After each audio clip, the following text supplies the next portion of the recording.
I really love wild salmon, but I worry about them a lot. I think we all should. There's been such growing evidence lately of harmful diseases in farmed Atlantic salmon on our coast that today my friend Steve and I decided to go investigate the effluent pipe of a farmed salmon processing plant near our home.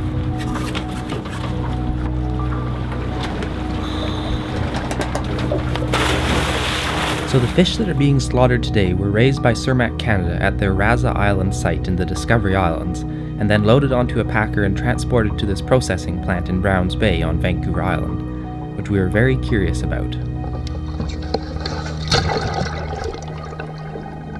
As I approached the outfall pipe and my lights illuminated the bloody water, I think I just about choked on my regulator. It was unbelievable what I saw. The processing plant was releasing the blood of thousands of farmed Atlantic salmon right into British Columbia's largest wild salmon migration route. A third of all the salmon in British Columbia swim past this bay. Norway, where this industry came from, demands extensive disinfection of blood water because they've associated disease outbreaks with the release of infectious waste from these processing plants. Go figure. But in beautiful British Columbia, we're just dumping it in the channel, but it's out of sight, so no one knows. Scientists from Fisheries and Oceans Canada have recently confirmed that Piscine reovirus, that was brought to BC from Norway, causes the highly contagious disease HSMI. This disease damages the heart and skeletal muscle of salmon. 80% of Atlantic salmon on British Columbia's coast have Piscine reovirus. Are we crazy? We all know blood carries viruses.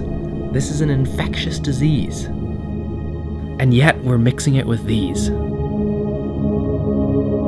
Juvenile wild chum and pink salmon in the very same bay that we're dumping farm salmon effluent from the packing plant right over here, only a few hundred feet away.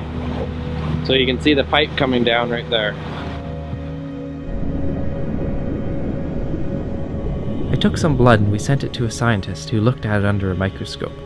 She found it certainly wasn't sterile. In fact, there seemed to be a lot of intestinal worms wiggling around in it. How was it? Oh, absolutely horrendous. It's sickening. Huge billowing clouds of blood pouring out into the bay. So this effluent pipe comes down and empties right into Browns Bay. And Browns Bay sits right on the edge of Discovery Passage, where a huge number of Fraser River sockeye will be out migrating. So it's horrendous to see this billowing red effluent being pumped out right into this wild salmon corridor.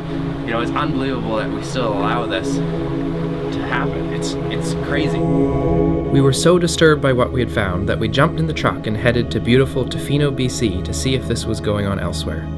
So we're beside the Creative Salmon processing plant. Right now they're processing a packer load of fish that came in from the farms last night. We've been waiting for slack tide for a little while and we're going to do a dive here and see if we can see what's coming out of the blood pipe. Blood water pouring into downtown Tofino Harbor, and this time with huge schools of rockfish and perch feeding directly on the raw effluent and introducing it into the food chain of Clayoquot Sound. Who is authorizing this dumping of infectious waste into wild salmon habitat? This is insanely dangerous for our wild fish, and it has to stop.